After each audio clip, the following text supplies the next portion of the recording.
গোলাঘাটত আৰক্ষীৰ গুলী চালনা ড্ৰাগছ ব্যৱসায়লৈ লক্ষ্য কৰি আৰক্ষীয়ে পুনৰ গুলী চলাইছে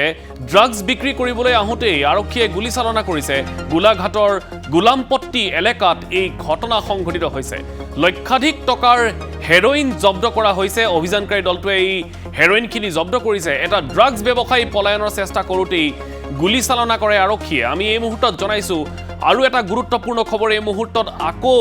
আৰক্ষীৰ বন্দুকে কথা কৈছে পিস্তলে কথা কৈছে গোলাঘাটত এবাৰ আৰক্ষীয়ে গুলী চলাবলগীয়া হৈছে ড্ৰাগছ ব্যৱসায়ীক লক্ষ্য কৰি আৰক্ষীৰ এইবাৰ গুলী চলিছে ড্ৰাগছ বিক্ৰী কৰিবলৈ আহোঁতেই আৰক্ষীয়ে গুলী চালনা কৰে এই ড্ৰাগছ ব্যৱসায়ীকেইটাক উদ্দেশ্যি গোলাঘাটৰ গোলামপট্টি এলেকাত এই ঘটনা সংঘটিত হৈছে আৰু যি প্ৰাৰম্ভিক আমি তথ্য লাভ কৰিছোঁ লক্ষাধিক টকাৰ হেৰোইন জব্দ কৰা হৈছে এই ড্ৰাগছ ব্যৱসায়ীকেইটাৰ পৰা এটা ড্ৰাগছ ব্যৱসায়ী ইতিমধ্যে পলায়নৰ চেষ্টা কৰিছিল যাৰ ফলত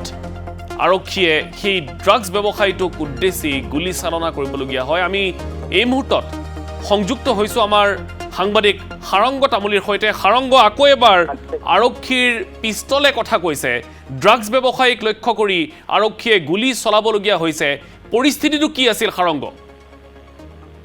নিশ্চয়ভাৱে মানস ক'ব লাগিব যে গোলাঘাটত কিছুদিনৰ পৰা ধৰি ড্ৰাগছৰ যি অবাধ প্ৰচলন এই প্ৰচলনক লৈ গোলাঘাট আৰক্ষী সষ্টম হৈ আহিছিলে আৰু আজি যিহেতু গোলামপট্টিত আৰক্ষীয়ে শূন্যলৈ গুলী চালনা কৰিব লগা এক পৰিৱেশৰ সৃষ্টি হৈছিলে যিহেতু দুই ড্ৰাগছ ব্যৱসায়ীয়ে ড্ৰাগছ বিক্ৰী কৰিবলৈ আহোঁতেই আচলতে গোলাঘাট আৰক্ষীয়ে এক গোপন সূত্ৰৰ পম খেদিছিল আৰু সেই গোপন সূত্ৰৰ পম খেদি আচলতে তেওঁলোকে এজনক কৰায়ত্ব কৰিবলৈ সক্ষম হয় প্ৰায় লক্ষাধিক টকাৰ হেৰোইন জব্দ কৰিবলৈ সক্ষম হয় কিন্তু তেওঁলোকে যিহেতু ড্ৰাগছৰ যি পম খেদিছিল সেই পম খেদি পেলাই দুজন লোক আছিল বুলি তেওঁলোকে ধাৰণা কৰিছিল সেই ধাৰণা মতে তেওঁলোকে সেই স্থানত উপস্থিত হৈছিল যদিও এজন পলাই সাৰিছিল এজনক গ্ৰেপ্তাৰ কৰিবলৈ ইতিমধ্যে সক্ষম হৈছে গোলাঘাট আৰক্ষী কিন্তু এজন কিন্তু পলাই যাবলৈ সক্ষম হৈছে মানস আপুনি খবৰ ৰাখক সাৰংগ পৰৱৰ্তী সময়ছোৱাত আমি পুনৰ আপোনাৰ ওচৰলৈ যাম কাৰণ এনেধৰণে বিশেষকৈ আপুনি উল্লেখ কৰা ধৰণে গোলাঘাটত এতিয়াও কিন্তু ড্ৰাগছৰ সৰবৰাহ হওক বা ড্ৰাগছ গ্ৰহণ কৰা মানুহ হওক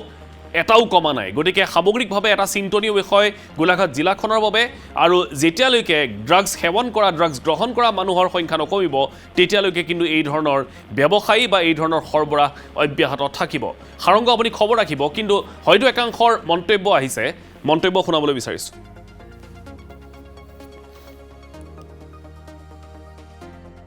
একচুৱেলি আজি গোলাঘাট সদৰ থানাৰ আৰক্ষী বিষয়া আৰু তেখেতৰ লগত থকা সতীৰ্থসকলে আজি গোলাঘাট গোলামপট্টিত এটা ড্ৰাগছৰ একচুৱেলি সৰবৰাহ কৰি থকা এজন সৰবৰাহকাৰীক ধৰা পৰিছে একচুৱেলি এইটো বৰ আমাৰ উঠি অহা যুৱচামৰ কাৰণে এইটো এটা ভয়ানক এটা পৰিৱেশ কৰিব বিচাৰিছিলে কিন্তু আমাৰ গোলাঘাট সদৰ থানাৰ বিষয়া আৰু তেখেতৰ লগত থকা সতীৰ্থসকলে আজি কাম কৰিলে বহুত ভাল লাগিছে আৰু এই ড্ৰাগছৰ সৰবৰাহকাৰী আৰু যিসকলে ইয়াত মানে জড়িত হৈ আছে তো নিশ্চিতভাৱে গোলাঘাট সদৰ থানাই মানে উৎখাত কৰাত মুঠতে জোৰদাৰ প্ৰচেষ্টা চলাইছে ভাল লাগিছে তেখেতলোকলৈ অভিনন্দন জনাইছোঁ